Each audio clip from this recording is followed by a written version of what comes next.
What's going on, man? Ninth Wonder right here, representing Universal Zulu Nation and Jamla Records. This is for Ambrosia for Heads. Peace.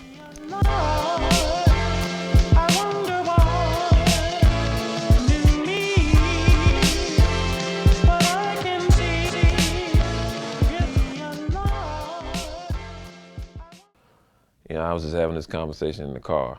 I said, it's nothing like being able to run down your own lane. And it's a longer road. Is basically, instead of running a 100-meter sprint, it's running a marathon.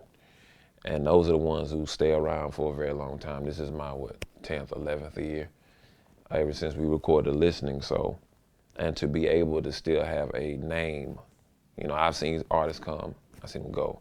They might stay in and make 3, 4 years, make a ton of money, and then people don't even care about them. And I think that money that they make, they say they want to make the money and get in it and think that money is going to keep them happy. But at the end of the all be all, we're all artists and we all want to be liked by fans. And we at least all want the fans to love the music that we make. And a lot of those artists people kind of just forget about them, man. You know what I mean? But I can honestly say for me, I've had diehard fans for a long time, and you know, who turn me on to their children now, or who listen to me. Man, I've been listening to you for 9 years, you know, and I'm thinking, how old are you? Well, I'm 24. This kid's been listening to me since I've been 15, which doesn't sound too crazy because that was the same thing with me with Tribe Called Quest. I started listening to Tribe when I was 14, and I'm still listening to them. So just to have that type of longevity, it's a way you have to go about it, and you know, I'd rather have that than just be here for a while and then nobody really cares anymore, you know. I got the name Jamla from Motown's Tamla. I got the name from Berry Gordy, and the ideology of taking something other than Motown. Like Motown was the big pop label, right? But Jamla was, you know, kind of the offshoot when Marvin Gaye went to Berry Gordy and said, I want to do What's Going On and Mercy, Mercy Me and all that. It's like, okay, you can do it here, but you can't do it on Motown. We're going to give you an imprint. And, you know, those records and Stevie Wonder's songs, The Key of Life, which at the time might have not have been as popular as they are now, you know, was kind of the offshoot on that label that was kind of set off to the side. So that's how I feel. You know, Jamla's like a mainstream alternative, you know. That's what Rockers was. Rockers was the mainstream alternative. If you didn't listen to whatever was popular at the time, you automatically, the default was automatically you listen to Rockers records. And that's the kind of the realm that I've taken. It still has a mainstream formula. We still make songs. Our subject matter may be different. The way we look may be different, but do we want to make great records? Of course we do. Our records might not be able to put on the platform of those others, but the way technology is and the way you can set yourself up there, you want to get to your audience, you can. And that's where Jamla, the idea of Jamla came from.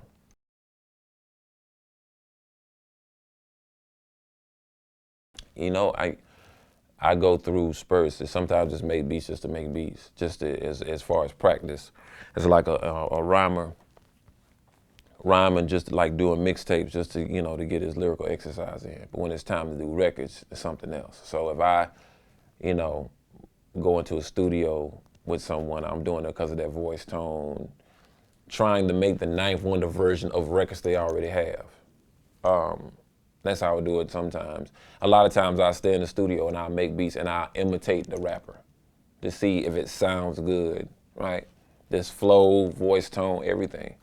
And so that's how I make beats, you know. But it just all started from just making beats over and over and over and over and over. Then once I started to get with the Jays and the Destiny's Childs, it kind of taught me how to make a Ninth Wonder beat that fits them.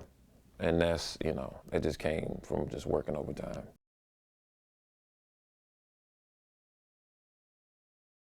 No, not really, because it's basically just knowing the artist. Nobody's voice tone is the same. They're similar, but they're not the same. And everybody's story is different. The challenge with Buckshot was to be able to update his formula, to update his formula from the early 90s. That was a challenge for me. I worked with Christopher Williams recently. Same thing. Well, not recently, but the last 3-4 years, and it was the same thing. How can I keep his I'm dreaming New Jack City type formula and take my style and then update it? And but like I said, nobody's voice tone is the same, nobody's story is the same, so that's what makes it easy.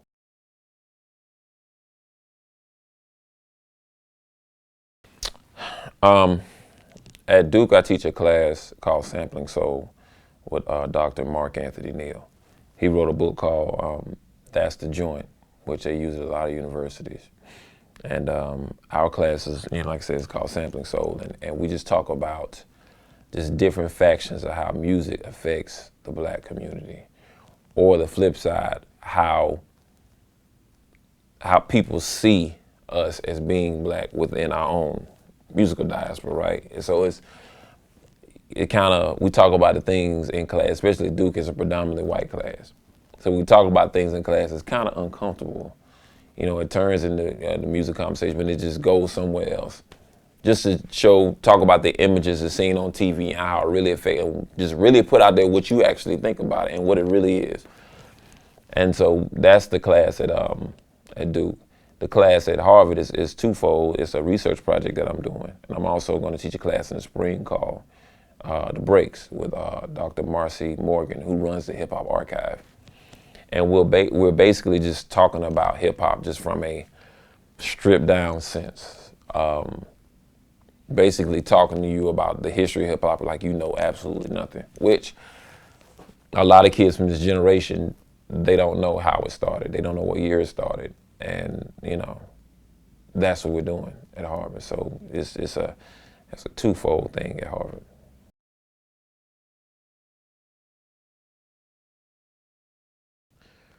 To be honest, their heart has to be in the right place, because this game in the industry, a lot of people don't understand this game, this industry is really built on if people like you or not.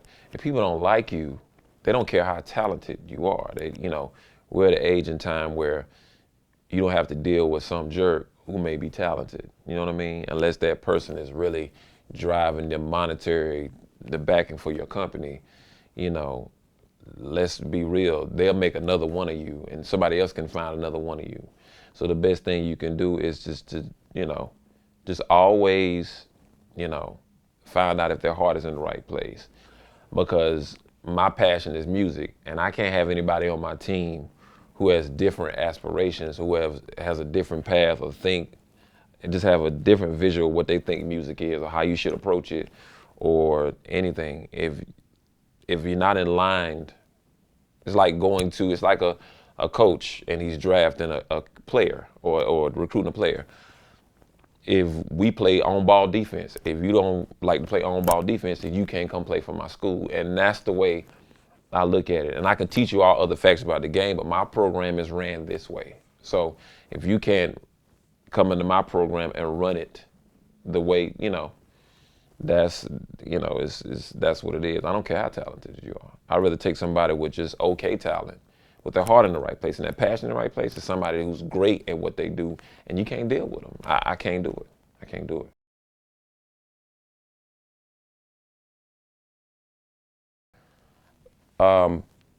Rap was in the midst of a larger collective at NC State called H2O, and within that large collective was like hip hop organization.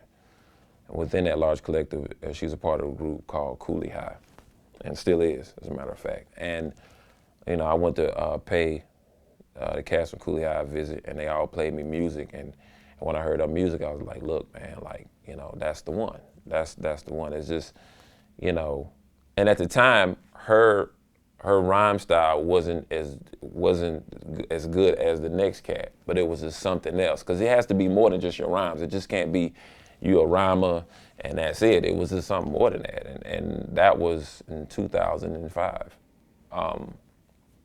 And I told her to go home and listen to some artists and to just perfect your flow, perfect your flow, perfect your flow. And it's taken a lot of hours and a lot of determination to get the rap that you see. And a lot of people don't understand that. That was 7 years ago. For kids who who want to think you can just do it overnight, and you can't do it overnight because it comes with, you have stage presence, you have to have a brand, you got to be able to rhyme, you got to have a story to go with being an artist, and just building that over time. That's where the Rapsody that everybody sees. So that was 7 years ago, man.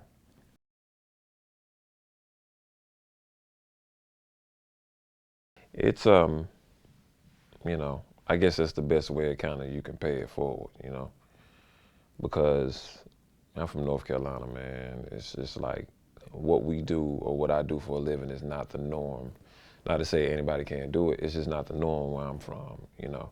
And a lot of people where I'm from, they just go to work and come home, go to work and come home because, like I said, entertainment is really not a part of our culture like that. Not to say that it can't be, but it's not. So there's no better joy to see or help somebody, even outside of music, do what they want to do or do what their passion calls them for, right? Because it's just the best joy, Doing what you love to do and getting paid for it is, a lot of people either afraid to take that step, don't have it in their corner to help them push to take that step. But, in order for my artists to do it, I kind of just tell them what they need to do and warn them of the roadblocks and, things like that, which a lot of people will rather see you fall flat on your face. And, for me, to help them, to guide them along and to show them that you really can't do this. It's something you really can do if you have the talent. It's just no better feeling than that. You know what I mean? That's the reward for me. A reward for me is not money because, running your own label is not, in this day and time, is not very lucrative. But just to be able to, push to see one of your artists or 3 or 4, whoever your artist, like reach a milestone and make sure they understand every milestone is important. No milestone is not important. It's not like, well, I'm just waiting on the big one. Nah, you got to take every piece that you get and put it in your resume and on to the next one. So it feels great to be able to pay it forward. I don't think if you're in this game, I don't think if you can't pay it forward, then what are you in it for really?